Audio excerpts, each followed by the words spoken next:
Subscribe करें हमारे YouTube channel को एवं बेल आइकन दबाना ना भूलें ताकि रोज की YouTube अपडेट्स आपको मिलती रहे।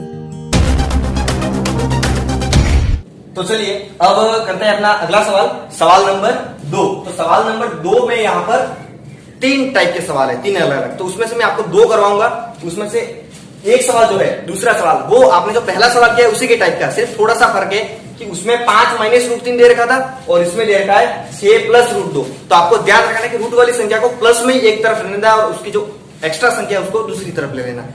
क्योंकि पहले सवाल में क्या था, 5 माइनस रूट 3 था और इसमें क्या है 6 प्लस रूट 2। तो इसमें ये माइनस का था इसलिए इसको दूसरी तरफ ले गए, लेकिन यहाँ पर ये प्लस का ही है तो आपको दूसरी तरफ किसको ले जाना है, इस 6 को ले जाना है। और बाकी जैसे किया था वैसे ही सेम प्रोसेस करना है, उसको थोड़ा सा हल करना है आगे और फिर कहना है कि ए और बी पूर्णांक है तो इसलिए वो परिमेय संख्या हो जाएगी और फिर बोलोगे कि रूट 2 तो हमको पता है कि अपरिमेय संख्या है और ऐसे ही आपका पूरा सवाल हो जाएगा। ठीक है, तो इसका मैं पहला सवाल आपको करवाता हूं, वो थोड़ा सा अलग टाइप का है लेकिन बहुत ही छोटा सवाल है। पहला सवाल है, उसमें आपको सिद्ध करना है, सिद्ध कीजिए, मैं सीधा लिख रहा हूं यहां पर कि 1/√2 एक अपरिमेय संख्या है। ठीक है ना,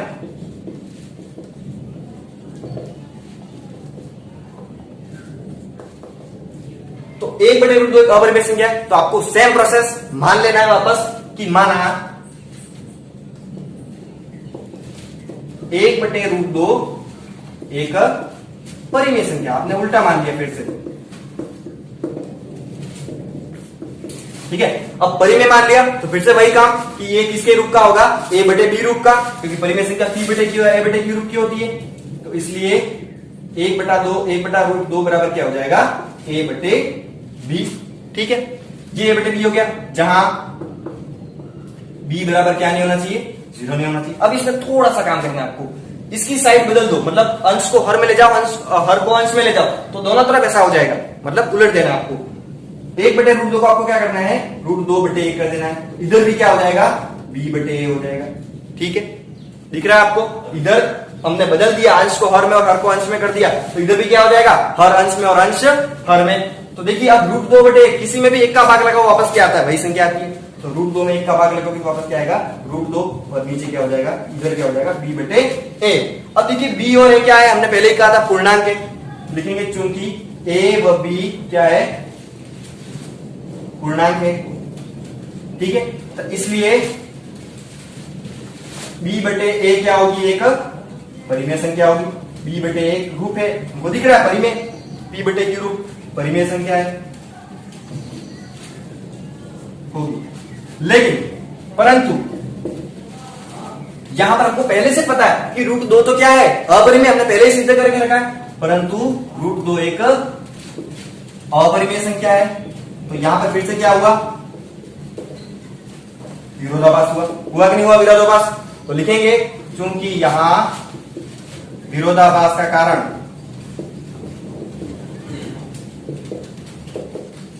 हमारी गलत धारणा है। ठीक है ना, विरोधाभास का कारण हमारी गलत धारणा है। दिस इंप्लाइज, हमने जो माना था पहले 1/√2 एक कौन सी संख्या है, अपरिमेय संख्या है। ठीक है ना,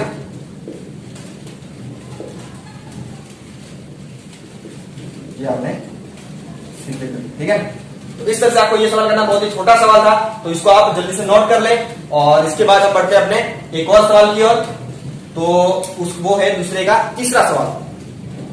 तीसरे सवाल में क्या है, देखिए दूसरे का तीसरा है, दूसरे का तीसरा सवाल, उसमें है आपके सामने, सिद्ध कीजिए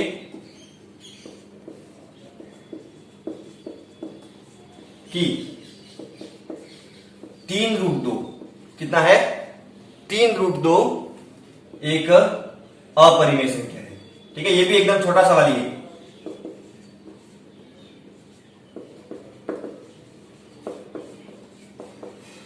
तो इसको हमें सिद्ध करना है 3√2 को, तो जैसे हर बार कर रहे हैं वैसे ही चलना है। क्या करना है, आपको झूठ बोलना है। यहां पर फिर से मान लेते हैं हम, माना 3√2 क्या है, एक परिमेय संख्या है।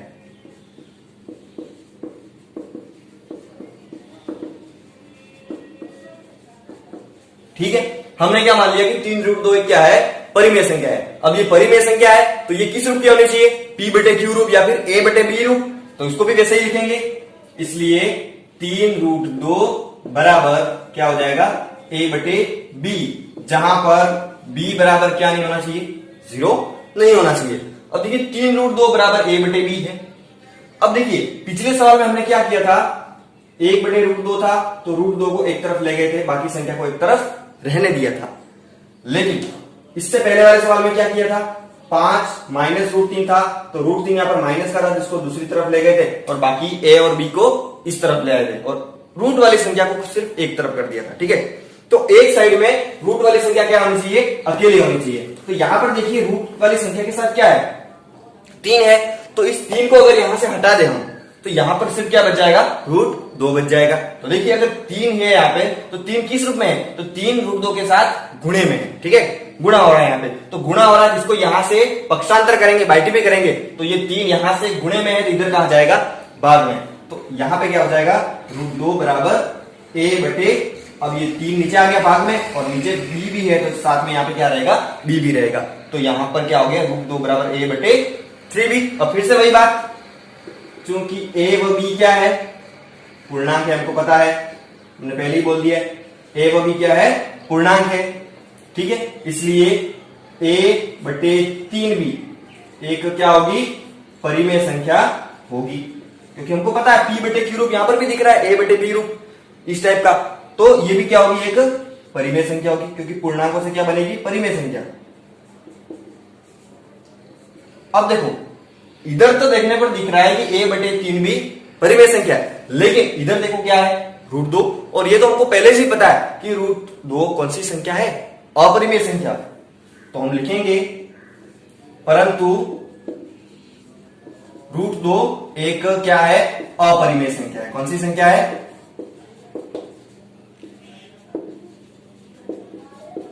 फिर से वही बात होगी। अब इधर तो √2 अपरिमेय आ रहा है और इधर से ये परिमेय आ रहा है, दोनों तरफ विरोध हो रहा है एक दूसरे का, ये इसका विरोध कर रहा है, ये इसका विरोध कर रहा है। तो यहाँ पे विरोध हुआ ही क्यों, अब विरोध इसलिए हुआ कि हमने स्टार्टिंग से ही झूठ बोलना शुरू कर दिया था, हमने स्टार्टिंग में ही झूठ बोल दिया था कि ये कौन सी संख्या है, परिमेय संख्या, तो गलत बोला था। तो फिर से लिखेंगे, यहां विरोधाभास का कारण,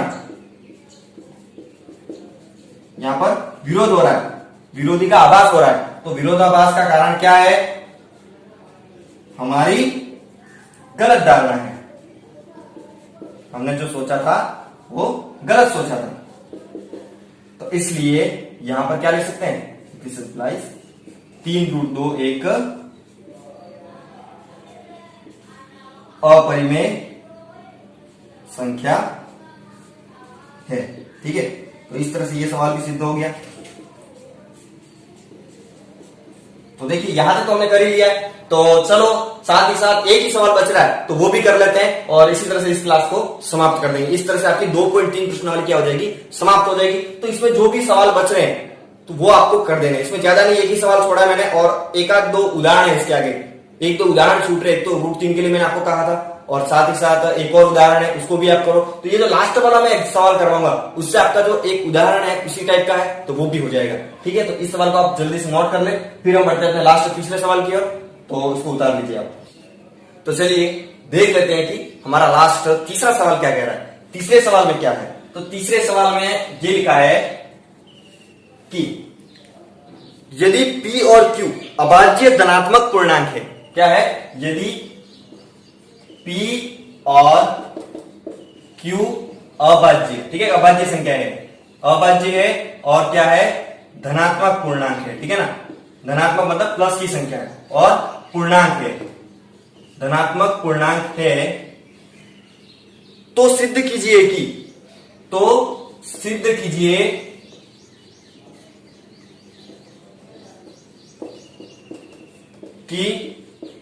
√P प्लस √Q एक क्या है, अपरिमेय संख्या है। ठीक है, रूट में है और अभाज्य है तो सीधी सी बात है अपरिमेय होंगे, तो अपरिमेय संख्या है हमको सिद्ध करके लाना है। ठीक है ना, तो वही तरीके से करेंगे जैसे हर बार करते आए हैं, उल्टा झूठ बोल देना है। ठीक है ना, तो फिर से यहां पर माना √P plus √Q root P plus root Q क्या है, एक परिमेय संख्या है। ठीक है ना, हमने क्या मान लिया, root P plus root Q क्या है, एक परिमेय संख्या है। तो अगर ये परिमेय संख्या है तो ये किस रूप की होनी चाहिए, तो a बटे b रूप की होनी चाहिए, जैसे हर बार हम कर रहे हैं। तो फिर से हम क्या लिखेंगे, इसलिए root p plus root q बराबर क्या लिखेंगे, a बटे b, जहां पर b बराबर क्या नहीं होना चाहिए, तो 0 नहीं होना चाहिए। तो हर बार लिखेंगे हम, हर बार ये परिमेयता की शर्त है, इसलिए root p plus root q बराबर क्या हो गया, a बटे b। अब देखिए यहां पर आपको क्या करना है थोड़ा सा, कि यहां पर दोनों रूट की संख्या है। हर बार क्या हो रहा था, एक रूट की थी तो एक नॉर्मल संख्या थी, तो हम डायरेक्ट एक को इधर उधर करके कर लेते थे। लेकिन यहां पर जो दोनों संख्या है वो दोनों की दोनों किसकी है, रूट की संख्या है। तो क्या करें, तो उसमें भी ऐसा ही करेंगे, एक संख्या को दूसरी तरफ ले लेते हैं और एक संख्या को एक तरफ रहने देते हैं, और फिर एक रूट को हमको हटाना पड़ेगा। तो रूट को हटाने के लिए क्या कर देंगे, हम वर्ग कर देंगे। तो वर्ग करेंगे तो दोनों तरफ करना पड़ेगा। देखिए अब ध्यान से, यहां पर पहले तो मैं क्या कर दूंगा, पक्षांतर। मान लो मैंने q को इधर ले लिया, यहां पर ये रूट p बराबर इधर क्या हो जाएगा, a बटे b तो पहले से ही रहेगा, और इधर ये रूट q है वो इधर आके किसका हो जाएगा, माइनस का हो जाएगा। ठीक है, तो ये हो गया हमारा काम आगे। अब देखिए ये रूट की संख्या है, इस पे हम रूट हटा सकते हैं सीधा। अगर मैं यहां पर सीधा स्क्वायर कर देता, इसका वर्ग कर देता, तो यहां पर फिर a प्लस बी का होल स्क्वायर वाला सूत्र लगाना पड़ता, तो इस तरफ थोड़ी दिक्कत हो जाती। अब वो सूत्र इस तरफ लगेगा तो थोड़ा आसानी से हो जाएगा। ठीक है, यहां पर क्या होता है, तो मैं क्या करता हूं, दोनों तरफ वर्ग कर देता हूं। दोनों तरफ वर्ग करने पर, तो दोनों तरफ वर्ग करने पर क्या हो जाएगा, इधर रूट p का स्क्वायर बराबर इधर क्या हो जाएगा, a बटे b माइनस q का माइनस रूट q का क्या हो जाएगा, होल स्क्वायर हो जाएगा। अब इधर तो कौन सा सूत्र लगेगा, a प्लस बी नहीं, a माइनस बी का होल स्क्वायर। a ये पूरा a मान लो इसको, और इसको क्या मान लो, b, तो a माइनस बी का होल स्क्वायर हो जाएगा। तो उसका क्या होता है, तो उसका भी ऐसे ही सूत्र होता है, a square minus 2ab plus b square. ये सारे सूत्र आपके 9वीं क्लास में थे, जो आपको वापस किताब में देख लेने, आपको सारे सूत्र मिल जाएंगे। ठीक है ना। इसके बाद तो यहां पर रूट p का स्क्वायर है तो रूट हट जाएगा, तो क्या बचेगा, सिर्फ p बचेगा। इसके बाद आगे इधर a माइनस बी का होल स्क्वायर, तो वही सूत्र a square minus 2ab plus B square. तो ए स्क्वायर में किसका स्क्वायर, तो ए का ए पूरा क्या है, पूरा ए बटे बी, तो ये ए स्क्वायर, फिर माइनस 2 इंटू ए, 2ab मतलब 2 इंटू ए इंटू बी, तो 2 इंटू ए की जगह पूरा ये ए बटे बी, और इंटू बी की जगह क्या आ जाएगा, रूट क्यू। ठीक है, ये आ गया रूट क्यू। इसके बाद आगे बढ़ते हैं, ये क्या हो जाएगा, रूट क्यू है वो क्या है, एक अपरिमेय संख्या, हमको पता होना चाहिए, क्योंकि अगर रूट में कोई अभाज्य संख्या है तो हमको पहले से ही पता होना चाहिए कि वो कौन सी संख्या है, अपरिमेय संख्या है। तो ये तो 2ab बन गया, और प्लस बी स्क्वायर, तो किसका स्क्वायर हो जाएगा, रूट में क्यू का स्क्वायर। अब आगे बढ़ते हैं, आगे क्या होता है, तो देखिए इधर तो p का p ही रहेगा, आगे इधर a बटे b का स्क्वायर है, तो दोनों को अपना अपना स्क्वायर मिल जाएगा, a स्क्वायर बटे b स्क्वायर, फिर माइनस इधर देखिए 2a बटे b इंटू रूट क्यू है। ठीक है ना, तो इसको मैं ऐसे लिख देता हूं, रूट में ये 2a दोनों को मैंने साथ में लिख दिया, बटे यहां पर क्या लिख दिया, नीचे b लिख दिया, और रूट क्यू को मैं एक बार थोड़ा सा अलग ही लिखता हूं। ठीक है ना, ये है तो सारे गुणे में ये भी इनके साथ लिखा जा सकता है, लेकिन एक बार के लिए मैंने क्या लिखा, अलग लिखा, क्योंकि ये रूट की संख्या है जिसको अलग करना पड़ेगा हमको। इसके बाद इधर क्या हो जाएगा, प्लस क्यू, क्योंकि रूट के ऊपर स्क्वायर है तो रूट हट जाएगा, तो क्या बचेगा, सिर्फ अंदर का क्यू बचेगा। अब आगे देखिए, यहां पर इसके साथ रूट की संख्या है तो इसको थोड़ा एक तरफ कर देते हैं, और यहां पर देखिए ये p है, अब ये तो रूट के बाहर है तो ये तो एक परिमेय संख्या हो जाएगी, तो इसको हम इस तरफ ले लेते हैं, और ये माइनस का है तो इस पूरे को किस तरफ ले लेते हैं, इस तरफ। तो वापस हम क्या करते हैं, पक्षांतर कर देते हैं, तो ये पूरा माइनस का इस तरफ आके क्या हो जाएगा, प्लस का, ये 2a बटे b, और साथ में क्या है, रूट में q। ठीक है, तो बराबर इधर क्या हो जाएगा, इधर a स्क्वायर बटे b स्क्वायर तो है ही पहले से, और क्या है, प्लस का q भी है, और क्या आ रहा है इधर से, माइनस का, सॉरी माइनस का क्या आ रहा है, p आ रहा है। ठीक है, ये p इधर प्लस का था तो इधर आके किसका हो गया, माइनस का हो गया। ठीक है, अब आगे बढ़ते हैं, इसको थोड़ा सा सेट करते हैं ढंग से। इसके नीचे एक लगा दो और इसके नीचे भी एक लगा दो और एलसीएम लेके इसको हम हल करेंगे। ठीक है, ये तो वही रहेगा 2a/b और रूट क्यू का रूट क्यू बराबर, इधर देखिए बी स्क्वायर, एक और एक, इन तीनों का क्या ले लेंगे, एलसीएम ले लेंगे। अब एलसीएम लेंगे तो मैंने आपको बताया था कि यहाँ पे ये दोनों तो एक एक ही है और ये बी स्क्वायर है, तो जो बड़ी संख्या होगी वही हमारा क्या हो जाएगा, सीधा एलसीएम, क्योंकि दूसरी जो संख्या है, दूसरे जो हर है वो क्या है, एक एक ही है। ठीक है, तो ये हमारा एलसीएम क्या हो गया, बी स्क्वायर। अब ये बी स्क्वायर एलसीएम हो गया तो फिर से वही काम करेंगे जैसे पिछली बार किया था एक बार। तो यहाँ पे नीचे वाली जो हर है उसका इसमें भाग लगाएंगे, बी स्क्वायर में बी स्क्वायर का भाग इस बी स्क्वायर का, तो क्या आएगा, एक, उसी में उसी का भाग तो एक आएगा और फिर उसका गुणा किससे कर देंगे, ए स्क्वायर से, तो ए स्क्वायर से एक का गुणा वापस क्या आएगा, ए स्क्वायर ही आएगा। फिर ये बीच में क्या है, प्लस है, तो यहाँ पर क्या लिखेंगे, प्लस ही लिखेंगे। इसके बाद बी स्क्वायर में किसका भाग लगाएंगे, इस एक का। अब एक का भाग लगाया तो ये बी स्क्वायर में एक का भाग, तो किसी में भी एक का भाग लगाओ वापस क्या आता है, वही संख्या आती है, तो यहाँ पर वापस क्या आएगा, बी स्क्वायर आएगा। फिर बी स्क्वायर का गुणा किससे कर देंगे हम, इस क्यू से, तो ये क्या हो जाएगा, क्यू बी स्क्वायर। फिर आगे क्या है, ये माइनस है तो माइनस। इसके बाद बी स्क्वायर में किसका भाग लगा देंगे, एक का, तो फिर से एक का भाग लगाए वापस क्या आएगा, बी स्क्वायर ही आएगा। तो बी स्क्वायर का वापस किसमें गुणा कर देंगे, पी में, तो ये क्या हो जाएगा, पी और बी स्क्वायर, तो पी बी स्क्वायर। ठीक है, अब आगे बढ़ते हैं, 2a/b है इधर और इधर क्या है, रूट क्यू। और मैंने आपको बता रखा है कि अगर कोई संख्या अभाज्य है और वो रूट के अंदर है तो वो कौन सी संख्या हो जाएगी, अपरिमेय संख्या। जैसे कि हमने हर बार देखा है कि 2, 3, 5, 7, 11 ये सारी कौन सी संख्या थी, अभाज्य संख्या। और अगर इनके ऊपर रूट लगा दो तो वो किसमें बदल जाएगी, अपरिमेय संख्या बदल जाएगी, इसमें अपरिमेय संख्या में। तो यहाँ पर क्या करते हैं, इस हमको ये पता चल रहा है कि ये एक अपरिमेय संख्या है, तो इसको एक तरफ रहने देते हैं। हर बार जैसे एक परिमेय संख्या को हम एक तरफ रहने देते हैं और बाकी सबको एक तरफ कर देते हैं, तो यहाँ पर भी वैसे ही करेंगे। तो देखिए आगे क्या होता है, यहाँ पर ये 2a/b है तो इधर रूट क्यू को तो रहने दो और बराबर इधर ये 2a/b पूरा इस तरफ लाएंगे बाई डी करके, मतलब कि यहाँ पर जो भाग में है वो गुणे में चला जाएगा ऊपर, और यहाँ पर जो गुणे में है ऊपर वो कहाँ चला जाएगा, भाग में चला जाएगा। तो ये b कहाँ पे आ जाएगा, यहाँ पे, तो यहाँ पे ये पूरा एक साथ है तो इस b का सबसे गुणा हो जाएगा। ये अंदर है a square plus Q B square minus P B square और फिर नीचे क्या हो जाएगा, बटे में बी स्क्वायर है तो यहाँ पर बी स्क्वायर का बी स्क्वायर और ऊपर से क्या आया, ये 2a, ठीक है ना, 2a यहाँ पर ऊपर था, यहाँ पे कहाँ जाएगा, नीचे जाएगा। अब देखिए ये b है, यहाँ पर बी स्क्वायर है, ये पूरा अलग है, इसके साथ ये पूरा क्या है, गुणे में है। अब ये b है और यहाँ पे बी स्क्वायर है, तो इस b से इस b का एक स्क्वायर कट जाएगा, मतलब कि ये दो बार है और ये एक बार है, तो एक बार b नीचे से कट जाएगा और ये तो एक ही बार है तो पूरा कट जाएगा। ठीक है, तो क्या बच रहा है अब, रूट क्यू बराबर यहां पर आगे क्या है, ए स्क्वायर, फिर यहां पर क्या है, प्लस में Q B square minus P B square और बटे नीचे क्या बचेगा, 2ab। तो इसको है वैसा कैसा लिख देते हैं, A square plus Q B square minus P B square फिर बटे 2a और यहाँ पे क्या बचा, एक b बच गया। तो आप एक बार इतने को नोट कर ले तो फिर हम आगे बढ़ते हैं। तो इतने को नोट करने के बाद हम आगे का काम यहाँ से स्टार्ट करते हैं। तो चलिए यहीं से कर देते हैं।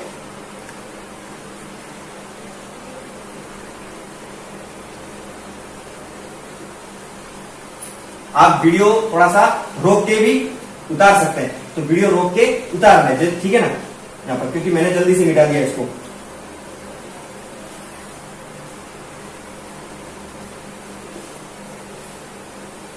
वीडियो आगे चला गया, थोड़ा सा रिवाइंड करके वहां पे रोक ले वीडियो को, ठीक है। इसके बाद चलिए देखिए यहाँ पे आगे बढ़ते हैं। हमको पता है कि ये तो रूट क्यू है, लेकिन इधर ए बी पी और क्यू ये सारे क्या है, पूर्णांक ही। हमको पता है, ये तो पहले से बन रखा है कि पी और क्यू क्या है, अभाज्य धनात्मक पूर्णांक है, मतलब पूर्णांक तो है, और साथ ही साथ ए और बी भी क्या है, पूर्णांक है। तो हम लिखेंगे यहाँ पे, चूंकि ए बी पी व क्यू क्या है, पूर्णांक है, ठीक है ना, क्या है, पूर्णांक है। अब पूर्णांक है ये सारे, तो इन पूर्णांकों से ये जो पूरा बन रहा है वो भी क्या बनेगी, एक पूर्णांक बनेगा। और पूर्णांक क्या होता है, परिमेय संख्या। पूर्णांक नहीं भी बने तो भी कोई क्या कौन सी संख्या बनेगी, परिमेय संख्या बनेगी।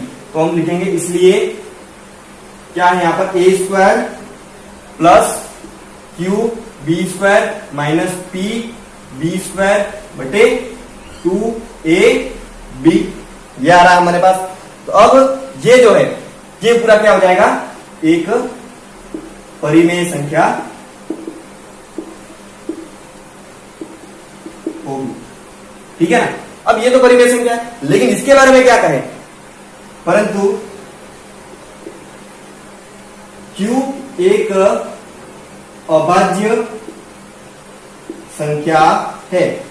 Q क्या है हमको पता है, पहले से इसने बोल रखा है कि P और Q क्या है, अभाज्य धनात्मक पूर्णांक है, मतलब कि ये P और Q क्या है, अभाज्य संख्या है, मतलब कि Q भी क्या है, एक अभाज्य संख्या है। तो अगर Q एक अभाज्य संख्या है तो रूट Q, अगर रूट Q लिखते हैं हम तो रूट Q क्या हो जाएगी, एक अपरिमेय संख्या होगी। हमको पहले से ही पता है, क्योंकि अगर कोई अभाज्य संख्या के ऊपर हम रूट लगा देते हैं तो वो किस में बदल जाएगी, अपरिमेय संख्या में बदल जाएगी। मैंने पहले भी बता रखा आपको, रूट 2, रूट 3, रूट 5, रूट 7 ये सारी कौन सी संख्या है, सीधी की सीधी अपरिमेय संख्या है। तो यहाँ पर Q एक अगर अभाज्य संख्या है तो रूट Q क्या हो जाएगी, एक अपरिमेय संख्या हो जाएगी। अब ये अगर अपरिमेय संख्या है और यहाँ पे बता रहा है परिमेय संख्या, मतलब कि इधर वाला भाग तो बता रहा है परिमेय संख्या और इधर वाला भाग बता रहा है अपरिमेय संख्या, फिर से विरोध हो रहा है, टकराव हो रहा है, तो फिर से हम वही बात कहेंगे, जहां विरोधाभास का कारण क्या है, हमारी गलत धारणा है। यहां विरोधाभास का कारण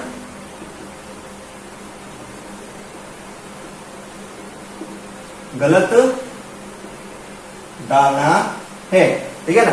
तो दिस प्लस क्या लिख सकते हैं हम, root P plus root Q एक अपरिमेय संख्या है। ये आपने सवाल सिद्ध कर दिया, ठीक है। तो इस तरह से आपकी प्रश्नावली 2.3 पूरी होती है। तो इसके आगे हम लेके आएंगे प्रश्नावली 2.4 और उससे संबंधित बातें। तो आज के लिए इतना ही। जय हिंद, जय भारत।